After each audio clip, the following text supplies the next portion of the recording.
Good morning. It's the morning DNA for February 6th, 2023. Question mark? Question mark? What Is year? it What February day? I don't 6th? even know where we are. I am Aaron Dyche, the man of single black shirt. She is Danae Hughes, the woman of a million distractions. And this morning, do you know what it is? I realized that, so on the live show, I always have a cup of coffee with me when I start the show. Yeah. And I realized that it looks like I'm about to blow a flute. Like whenever I'm sipping it, I'm like, Oh, yes. and it's the flute, the way that they blow the flutes. I'm immediately aware you're not playing a flute because you have a cup of coffee. That is generally the my context brain. clue. Yeah. Yes, Yeah. fills in the context pretty well. And we're here to find out what today is made of, Which is a flute. which is flute coffee. Which It's delicious. It's honestly. this new thing we're working on, a new invention we're working on. Tell us what you think. We are creating flute-shaped mugs. Filled with coffee. Filled with coffee. So the volume of coffee you get is the same. It's just a long cylinder that looks like a flute. And there's a release on one of the valves.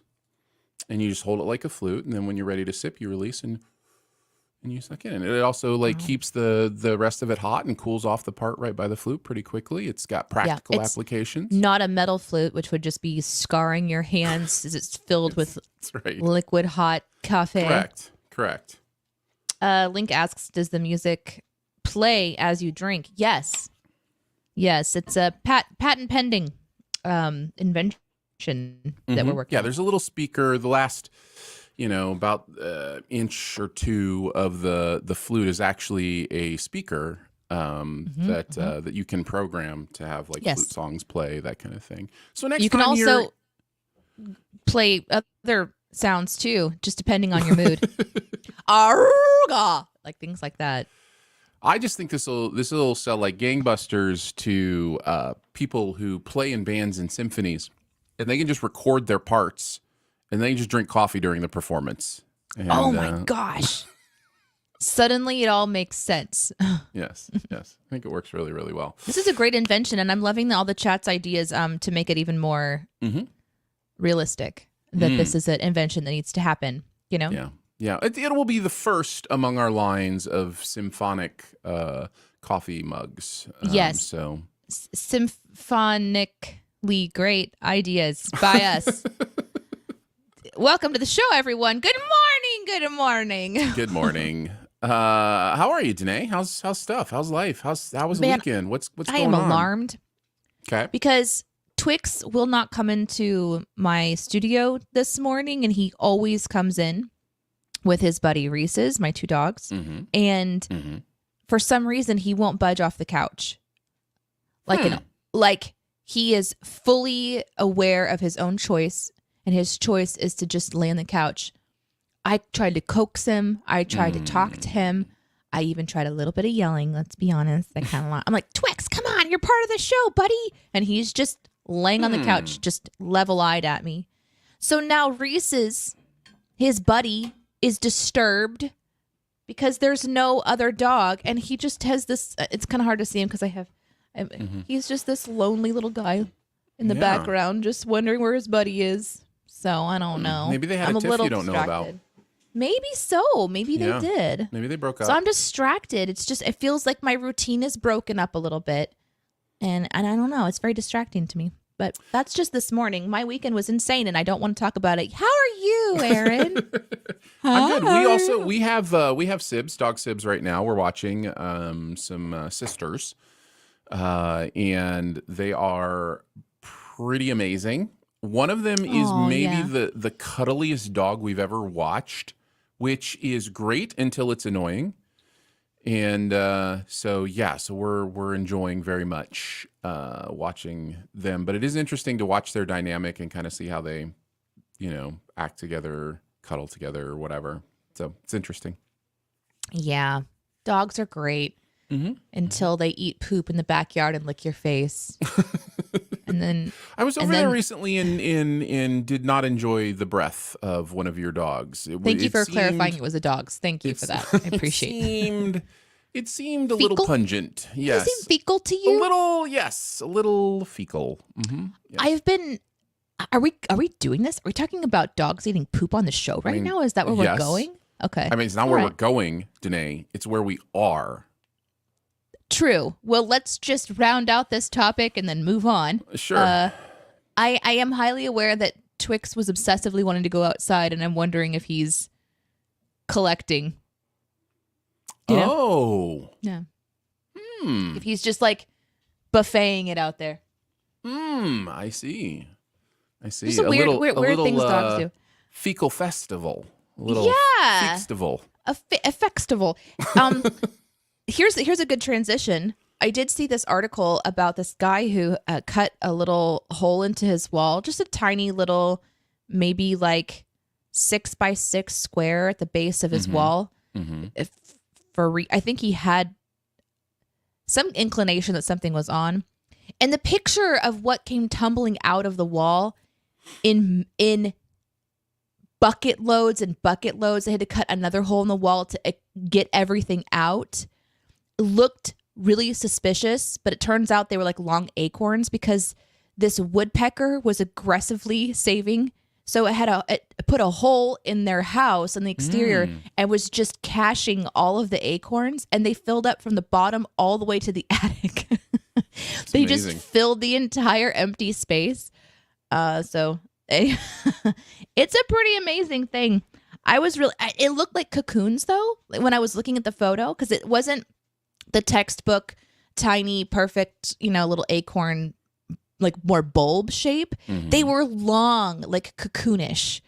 And so I thought I was clicking on a nightmare scenario of you'll never guess what this homeowner found in their walls. And the picture's just this tumbling, like, oh, it's something from The Mummy, all these scarabs or something. Do you remember the last time I was aware what was in my walls?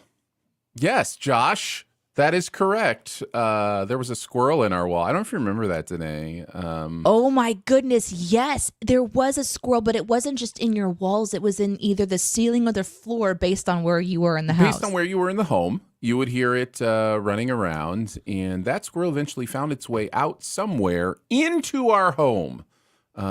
So we had a squirrel chase, which was, it was fun.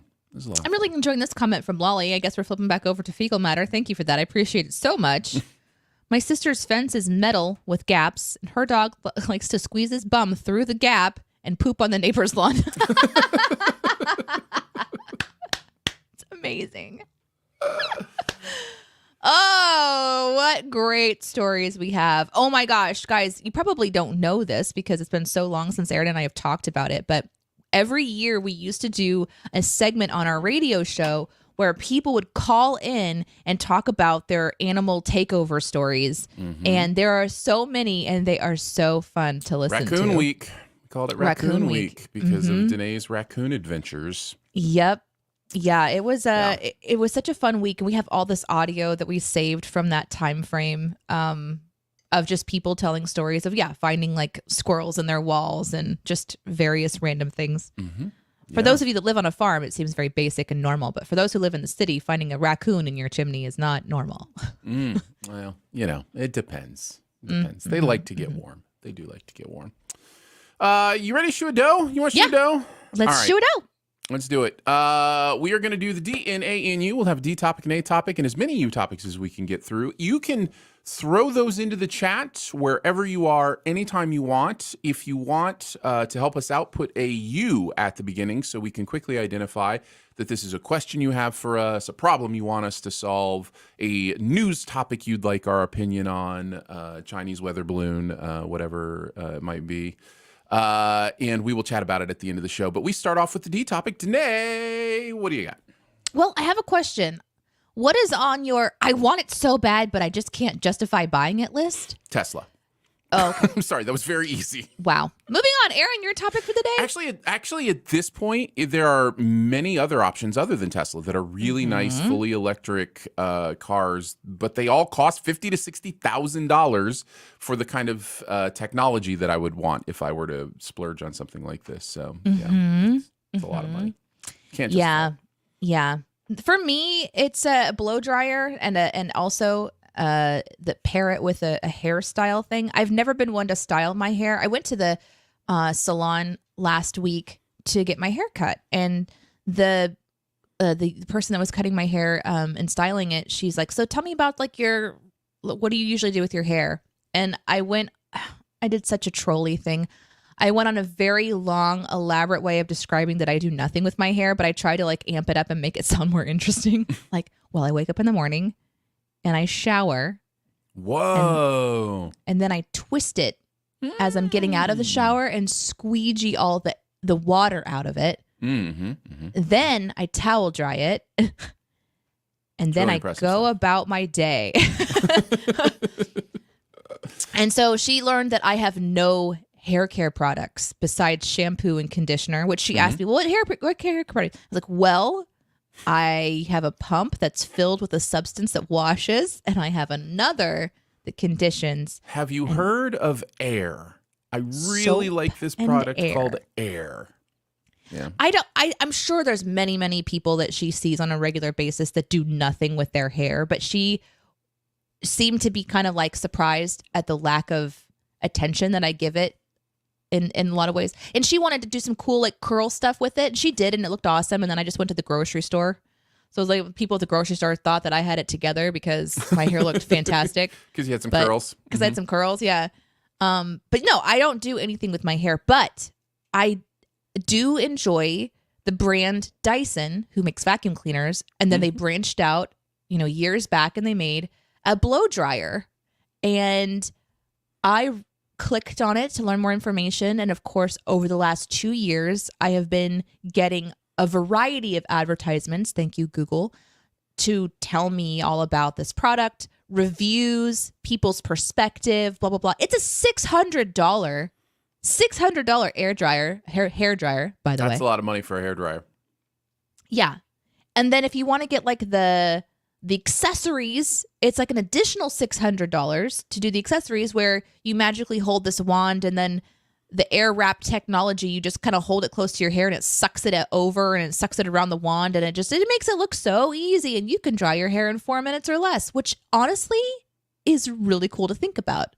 I have dry hair in 4 minutes instead of however long it takes, because guess what? I don't own a hair dryer either, so I don't have anything to compare it to. Man, hair dryer has been essential with my longer hair. Like Really? It will not do anything I want it to do unless I blow it dry. I've added 5 minutes to my get ready routine because I know I'll need at least 5 minutes to use a blow dryer. But $600 probably a bit much. It's a lot. So I tell myself, yes, getting a hair dryer is a good next step. No, you do not need to have the top of the line, most technologically advanced hair dryer ever created to date.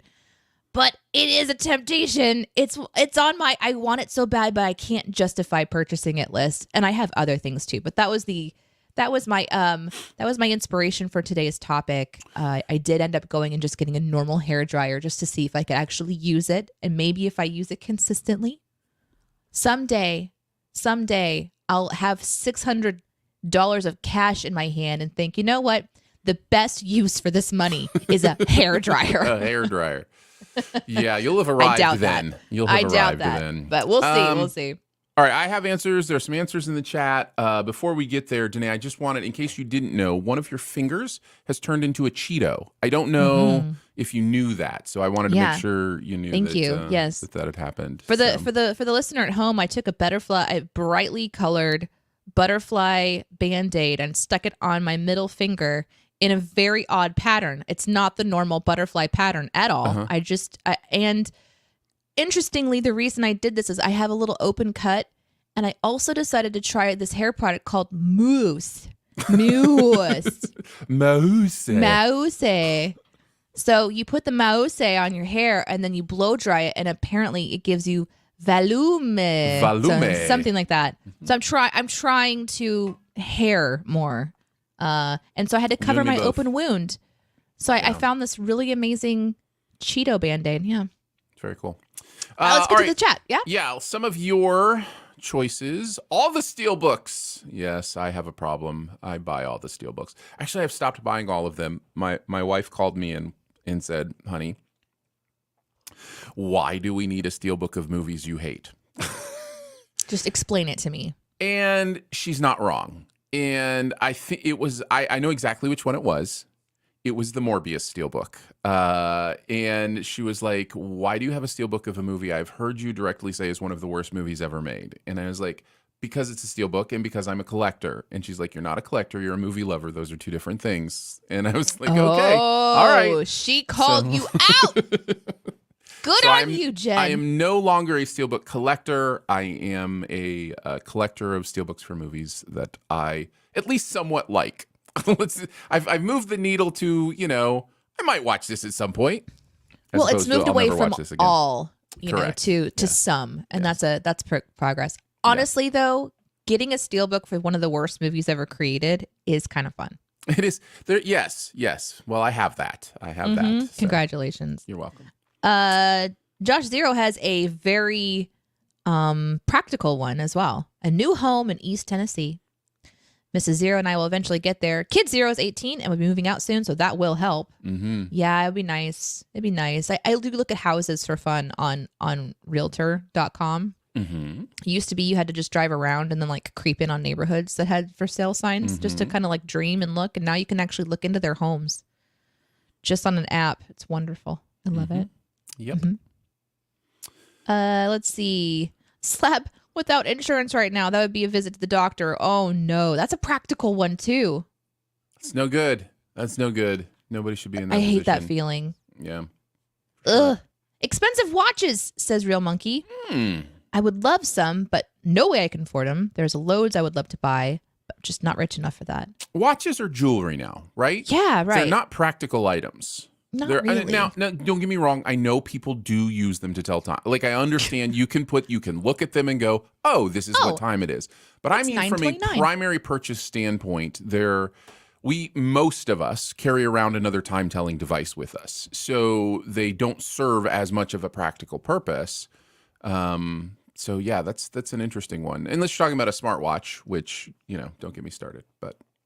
Whoa! Hey there. What's in says 3D printer or all of the Star Trek props so that I don't need a 3D printer. 3D printing, man, that technology, it's going to be. You can have a house if you want one. It's going to be best thing ever and the worst thing ever, as most technologies are. Just the day when people can just print guns. It's going to be so fun. My answer right now is a Samsung Z Fold 4. I got to stick to my current Z Fold 2, like some kind of plebeian. That's good. My brother has a Z Fold, and they still haven't solved the cracking screen. Like, it's just like I don't know when they will, when the OLED technology will really get to be to the place where folding it over and over again doesn't create a crease. But it's not there yet. So he just assumes that he has to purchase one every 6 months or so because, it's going to look nasty pretty quickly. So, man, can you imagine? The concept is great. I love the idea. I love the idea of being able to fold out a bigger screen. But I would want one that folded out to like double the size that I have my regular phone at. Like not. I want to fold one out like that's treasure map, like in the movies where it just keeps getting bigger and bigger. Yes, exactly. That's what I want. Santa's list. I just want it to roll, onto the ground like Santa's list. So Hila says, I want miniature Highland cows, but I just can't afford the price yet.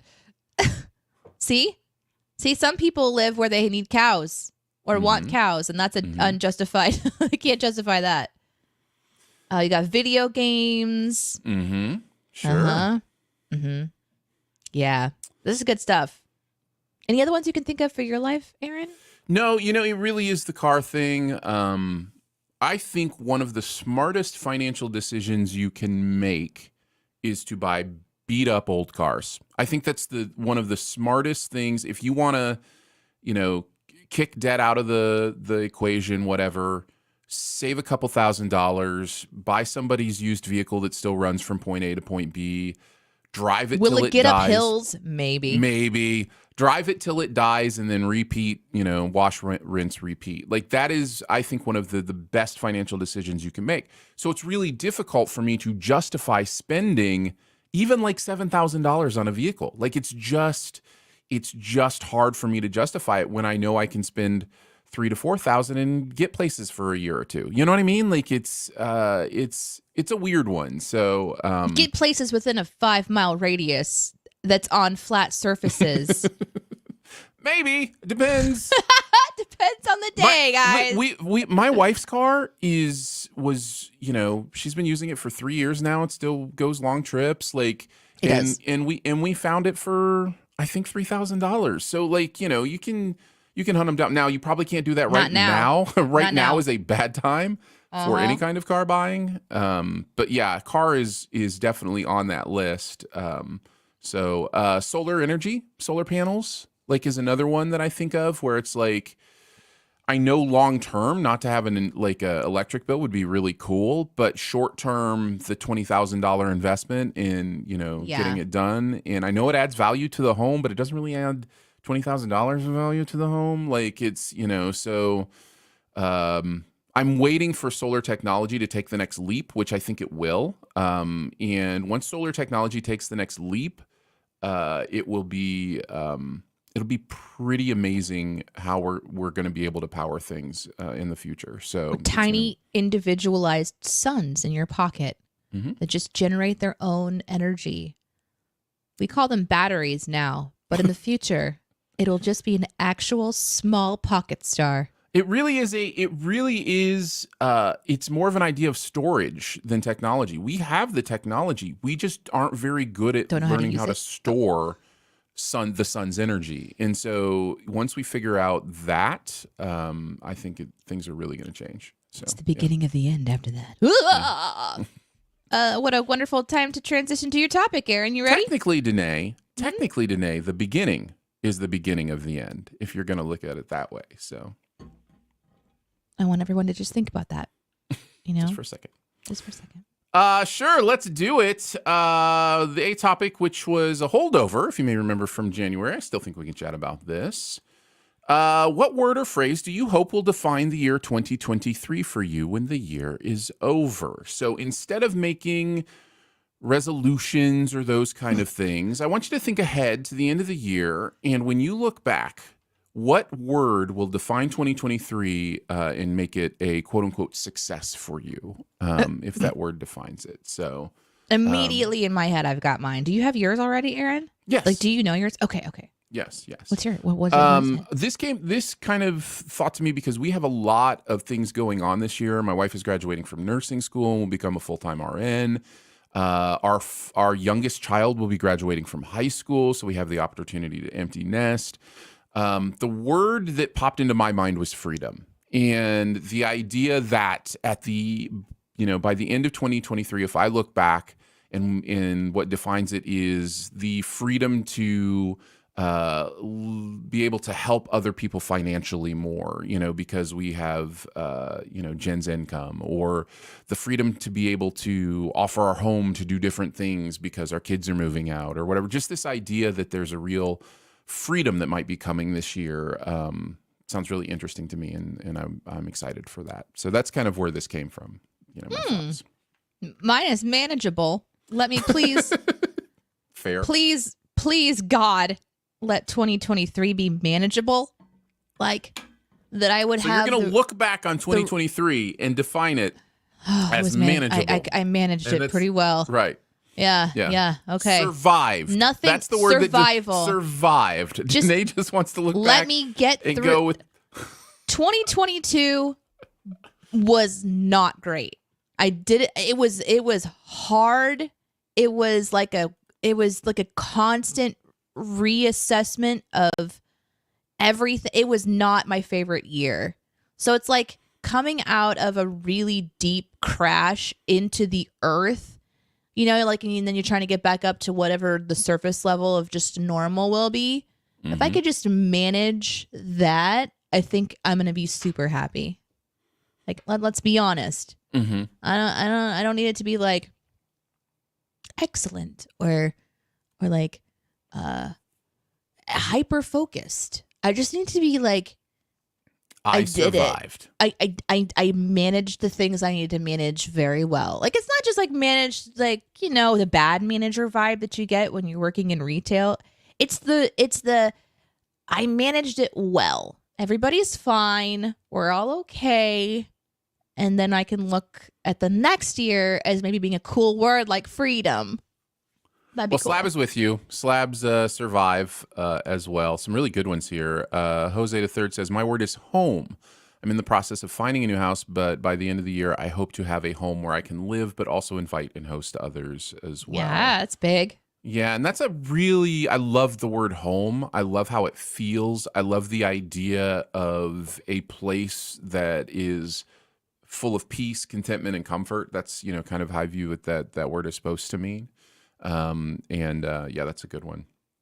Castor says 50% raise once I get a new job. It's more than one word, Castor, but we're with you. We're with you for sure. Sorry about your job situation. I hope that works out.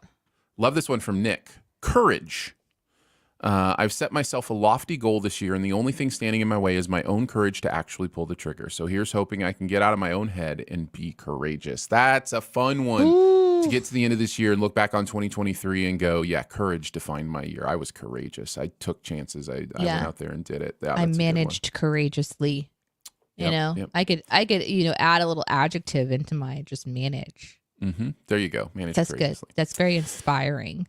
Link 10,042 says, new beginning, being able to get a house in a new car and not have to worry about money. Since my wife finished school and started working on a nurse, we can now do things we want to do now. That sounds very familiar.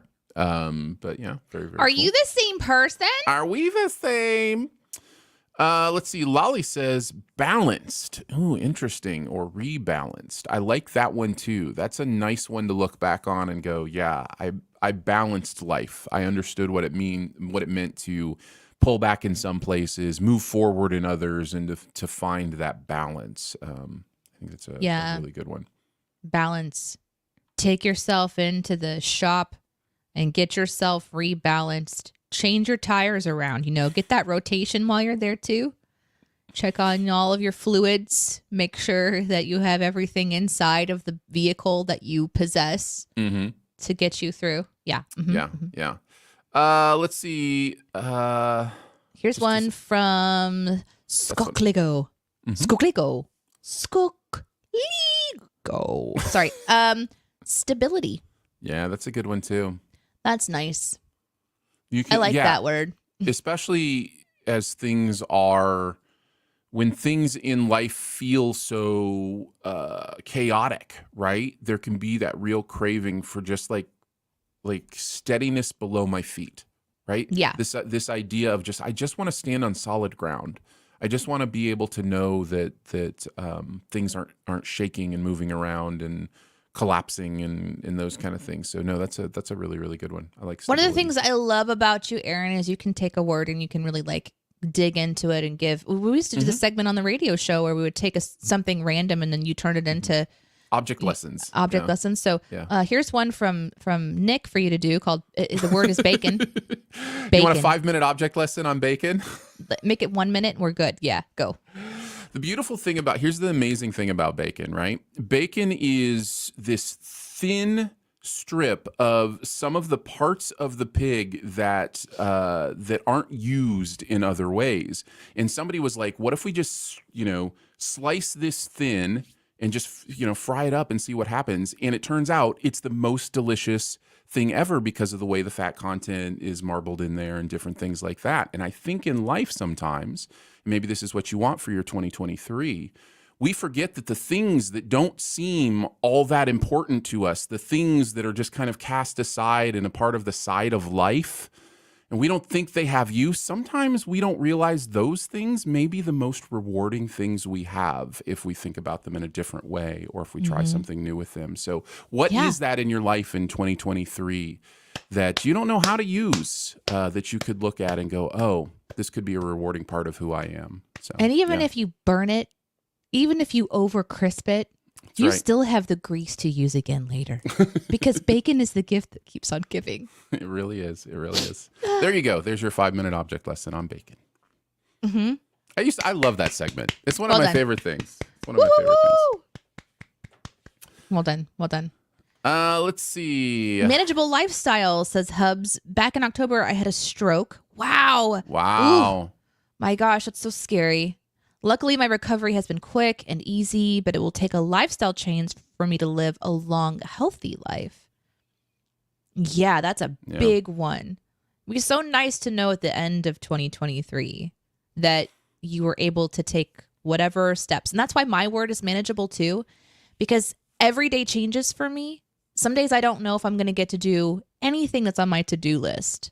For example, yesterday. Yesterday, I was just mom all day. In between playing, I was making food or cleaning up after food. I didn't get to do any of the things on my to-do list. And it's a very long to-do list. But I managed my time with Iris really, really well. We had a great day together, a lot of laughter, a lot of fun memories. I didn't even pick up my phone to record a video or take pictures. We were just in our moments having so much fun. And that's okay. So just doing those little things that are right in front of you that are meaningful. For lifestyle changes, I know that that's a little bit different because you've got to, be really hitting your goals. So I wish you the best of luck on what it takes to create new habits, because that's a really big part of lifestyle changes. And as somebody who experienced a near-death event in my own life 4 years ago now, 5 years ago. Yeah, it's coming up on 5? I think it's coming up on 5. Yeah. They're 4. It may be 4. I think you're coming up on 5 years ago today. And the end of as somebody who experienced that, give yourself the grace to find your way back. I know they told me at least that for 6 months after I was in the hospital, that the drugs were still in my system. Like, because they were such heavy drugs that they used during the process of my recovery, that my personality might be different for up to half a year. And it was. And the people closest to me were very clear with me that my personality was a bit different for a while. So give yourself the grace to find, your way back to normal, whatever that means. So, yeah. What a great topic. It's interesting also to do that right at the beginning of the next month of the new year, because already January has proven to be very, very difficult for, it's like for me, my life, my personal life has been difficult. So it's like, okay, we're starting off still in that, like, just working through some hard stuff area. It's nice to just look ahead and go, it doesn't mean that someone just comes by and scoops you up and puts you on the easy spot where you can take a nap. It doesn't mean that. It just means you have to kind of get, like, what's an actual manageable expectation for me. Sure. All right, I want to be a trapeze artist by the end of the year. Well, that's a huge goal, Danae. So here's the thing about the trapeze. No. Let's move on to the you topic, everybody. This is a time for you to ask us anything. Just put a you before your question, and we will pull it out of the conversations happening in the chats. Thanks again for everybody joining us from all the different locations. We are on Facebook and YouTube and Twitch, and we're streaming on Twitter as well. So thanks, everybody, for coming in and hanging out with us and asking your fun, random questions.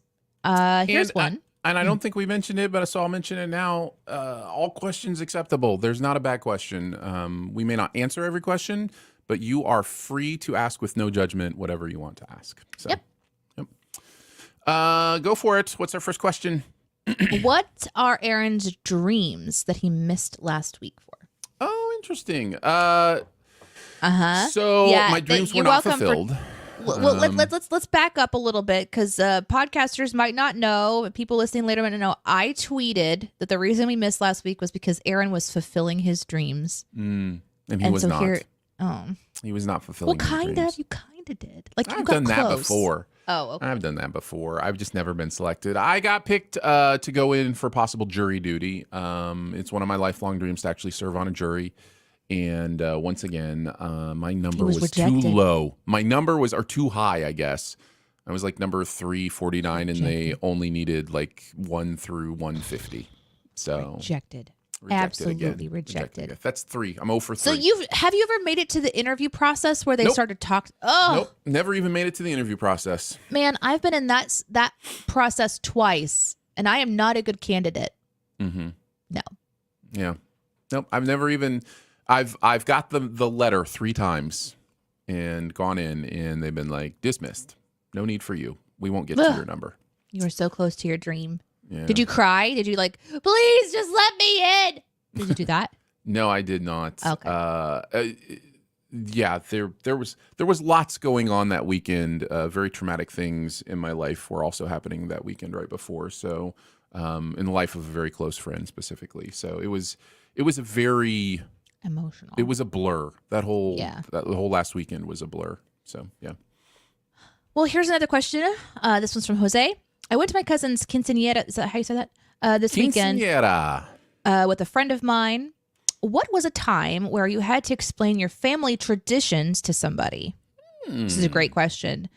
Around the holidays, we have the stockings tradition growing up with my family, where we would always have like we had a big family, a lot of kids, a lot of activity and stuff. So Christmas was usually pretty serious and kind of concentrated. There was the gift opening and food and reading of the Christmas story and singing of Christmas carols. That's kind of how we did our family stuff, and a large family of people. But then after the holidays, we would get back together and have something called stocking stuffers. And it was just kind of, I think, a way to break the seriousness of it all, because you would get things like batteries, or I remember one year somebody bought a whole bunch of plastic ants, the little tiny little plastic ants, and just dump them in everybody's, So what you do is you get there and you go into a room, and everybody's stocking or their bag or whatever is in the room labeled, and you go around and you put your items in it, and then you leave and everybody goes back in. So everybody's got their like huge sack, and you're just pulling out random stuff. And it's not quite the traditional go around in a circle. It's kind of more chaotic and more fun. And then you trade. So if you have something that you don't want, then you can go trade for something. And it just kind of created this sort of buzz and this fun amongst the family, especially the kids. But you would get things like we had this lobster. It was a gigantic red lobster that somebody bought one year. And so then the next year someone gifted it to the next person. And so this Larry the Lobster just kind of moved from person to person. And anytime I was dating somebody or whatever, and they came over to the family thing, they were just like, what is going on? Because you would just get the most random things, chocolates and candies, sure, but books that were really odd. In fact, I have a book that is how teenagers are supposed to act in, like, I think the 60s from the Assemblies of God perspective. So it's very like AG, religious, etiquette kind of a thing. And in this book, it instructs girls to pretend like they don't know how to open car doors. If you know how to open a car door, just act dumb so that it can be opened by someone else, and just random stuff that we would find. So that's one of the biggest, kind of most rambunctious sort of things that I would introduce people to growing up. Amazing. I think the one we end up having to explain is the Christmas birthday pumpkin bread for Jesus is probably the biggest one. Uh-huh. But that just started when our kids were young, and I think it just came from a place where pumpkin bread is a fall thing, like because there's an abundance of pumpkins in the fall and that kind of thing. And we loved pumpkin bread, and we just made it one of their first Christmases and wrote Jesus on it with icing or whatever, and then just sang happy birthday to Jesus with the pumpkin bread. And so it's a huge tradition now. We have pumpkin bread every Christmas. So yeah, that's one we usually have to explain. What is the craziest place you've ever napped, Aaron? Mine's really dumb. Mine was in a car. I've napped in the doctor's office before. Like I feel falling like I asleep should in a waiting room. I think the crazy thing about the car was the position that I fell asleep in more than it was the location. True story. I have been in the passenger seat of somebody who fell asleep at a red light. True story. They have severe sleep apnea, and I cannot get them to go to the doctor. They fall asleep. And so yeah. So it's like don't drive with them. We are swapping. I'm driving now. You are riding. Yeah. Sorry, this isn't an option. We're not having a conversation. Scoot over. Yeah. Oh my gosh.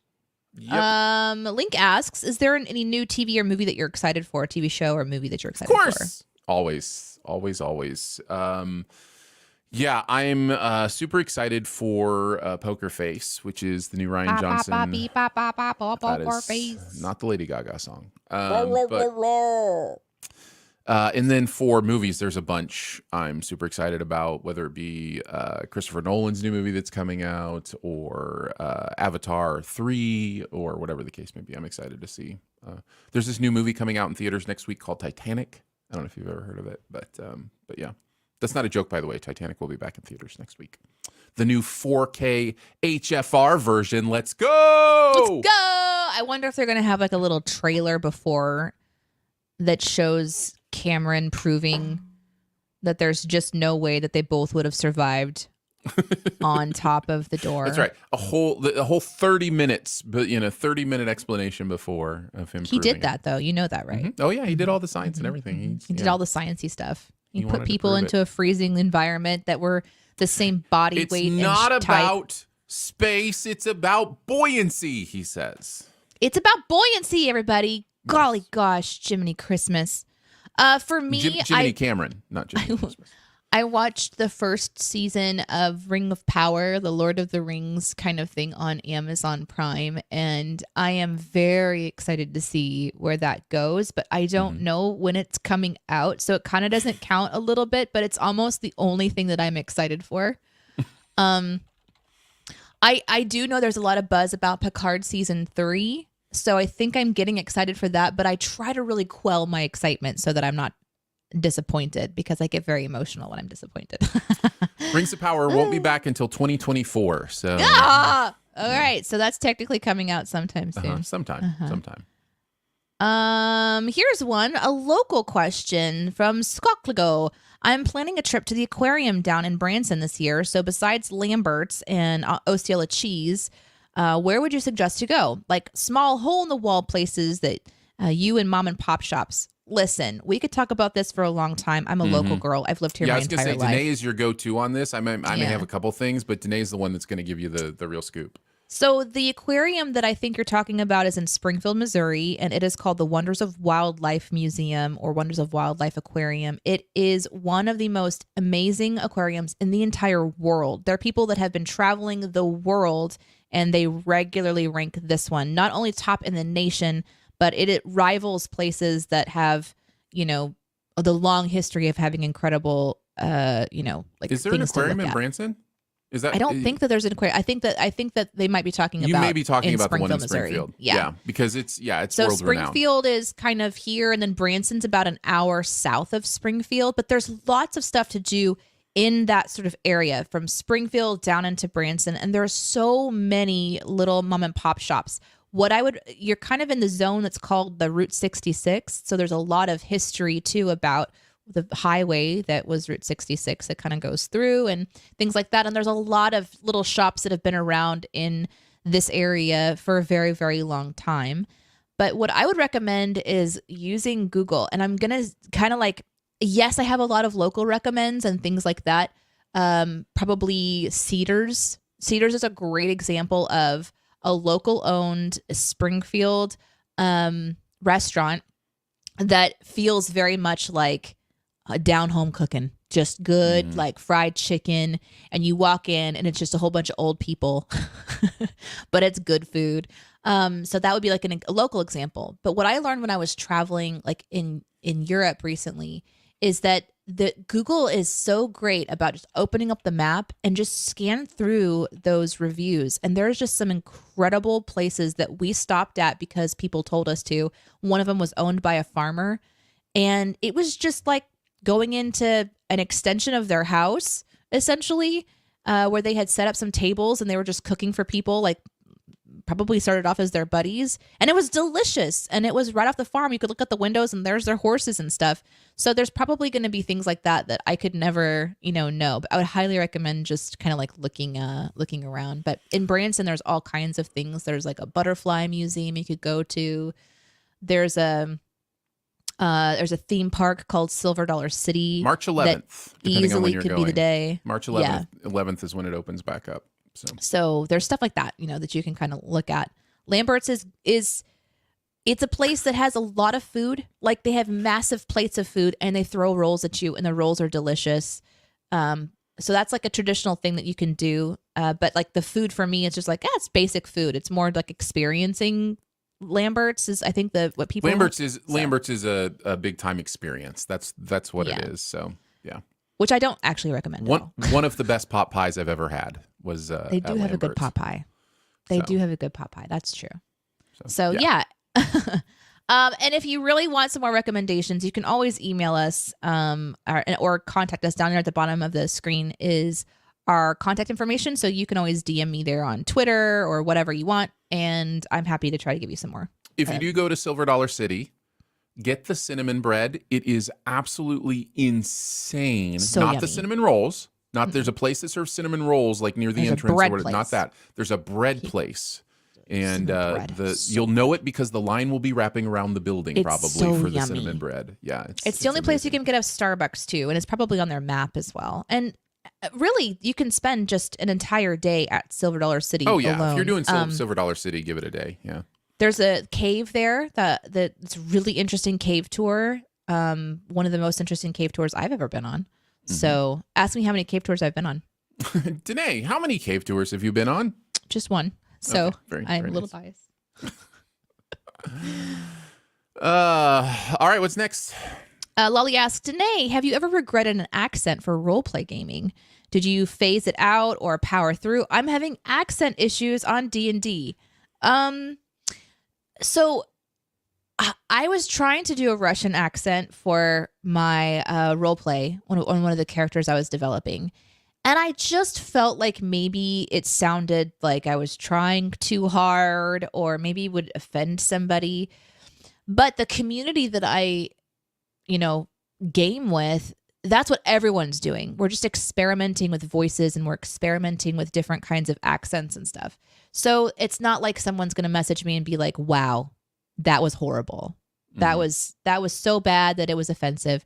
So I feel like it's mostly just me getting into my own head.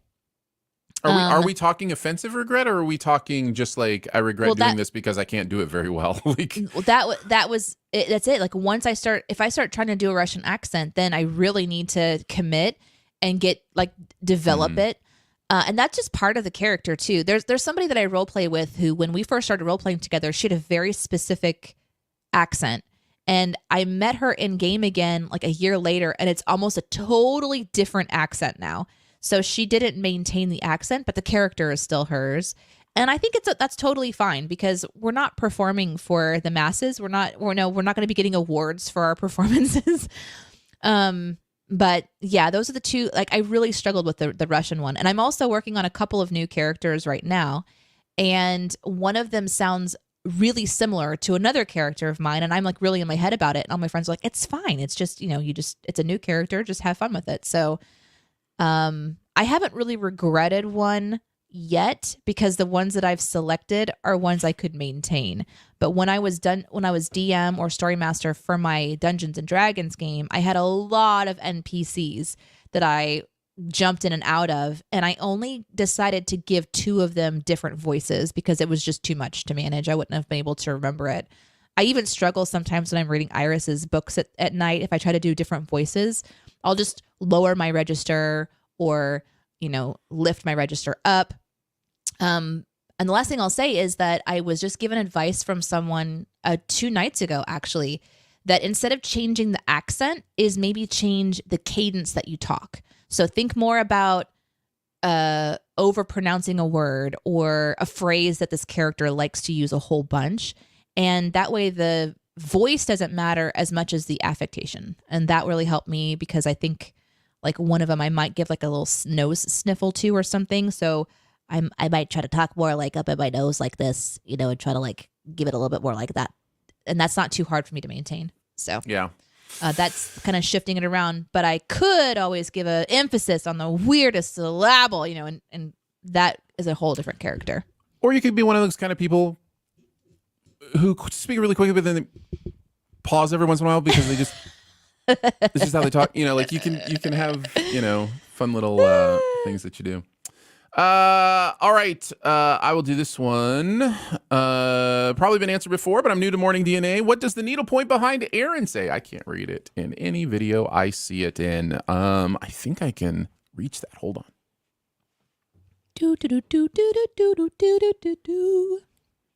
It says, I like my puns intended. Mm-hmm. That is what it says. I like my puns intended.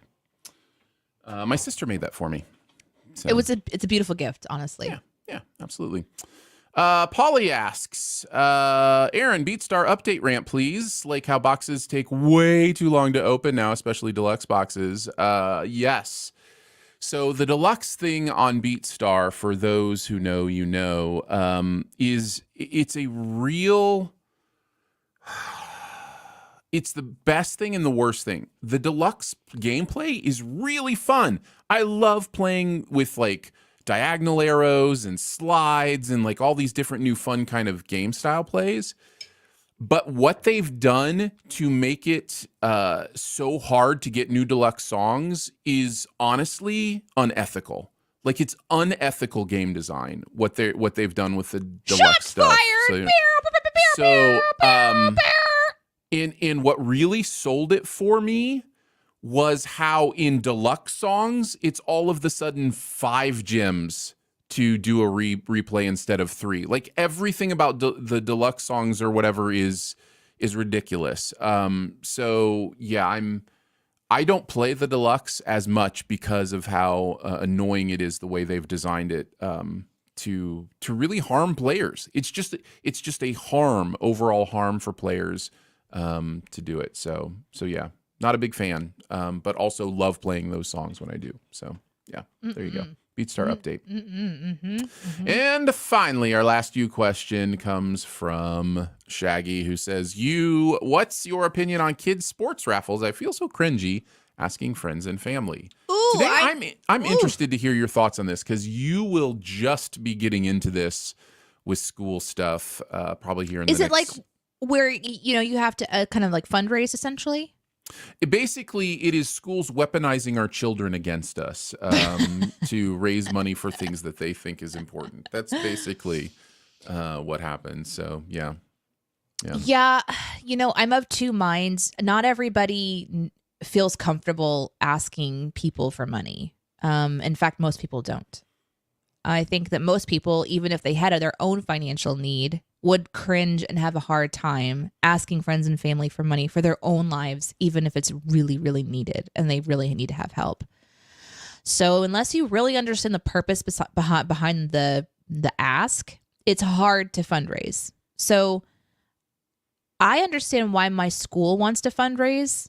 Like, I understand the purpose of it. So it's easier for me to kind of go, this is a personal goal. So for example, if the kids can't, if it's like, we're going to go on a trip and we need to have this much money and this is really important for them, and if everybody gets this much money together, then we can all do it. And that kind of excitement, but you're still having to turn to people and say, okay, so how do I then ask all of my friends who are struggling potentially financially in their own lives to pitch in $20 or $30 so that my kid can do XYZ at their school? And it is very, very difficult. So for me, I've often just thought about like, I'll just pay whatever raffle myself. Like if she needs $200, like let me just figure out how to make $200 myself. And then just that way I'm not inconveniencing anybody else. So that's my first thought. My second thought, though, is that when I have had family reach out to me for their children who are trying to accomplish goals, it felt good to try to help my cousin's child get to go on a trip. So I didn't mind logging on and, giving $30 that I had. So there might be people in your life who would be comfortable with it. So a good question to ask someone is, hey, I'm doing a fundraiser. I'm going to send some information to you if you're okay with that. But if not, no worries. And then you can kind of keep it casual. But I think also people just use like Facebook and social media to just make a post. And if people want to jump on, they can. I just don't have social media. So I'm going to be relegated to making personal phone calls to my friends that I haven't talked to in a while. So that's also weird, right? Like, hey, it's been a couple years. How'd you make it through a pandemic? Oh, my child, who is now aged an additional amount of years that you haven't seen them or have any relationship with and wants to go somewhere. Can you give me $20? Like, it's just going to be weird. So Yeah. my instinct is just to be like, hey guys, like, sorry school, you didn't budget for it. We didn't hit our goal. Let's figure this out next year. And or here's my $200 and let me go figure out how I'm going to give some blood so that I can make up some money. It's hard. Yeah. It's really, really cringy. I don't think you're wrong about it. It's difficult. Yeah, it's just it really is a usage of children that is cringy. Like, it's the idea that we turn little kids into salespeople because we know that they are people won't want to say no to them or whatever. How do you say no to a little kid at your door? Can you get me? Would you like to buy a candy bar? I'm like, oh God. And also it puts this weird pressure on our kids to be salespeople when they should just be learning stuff. And I'm not saying there's not life lessons to learn in the idea of asking for help, but they're not asking for help. They're selling terrible candy bars. You know what I mean? Like, Okay, those ones that have the caramel on the inside are good, and I will fight you on that. They're so great. yummy. There's so many different versions of that at the grocery store that are better than those. Like, caramel inside chocolate is amazing, but But there's there's nothing something special about them being infused with the hopes and dreams of children, Aaron.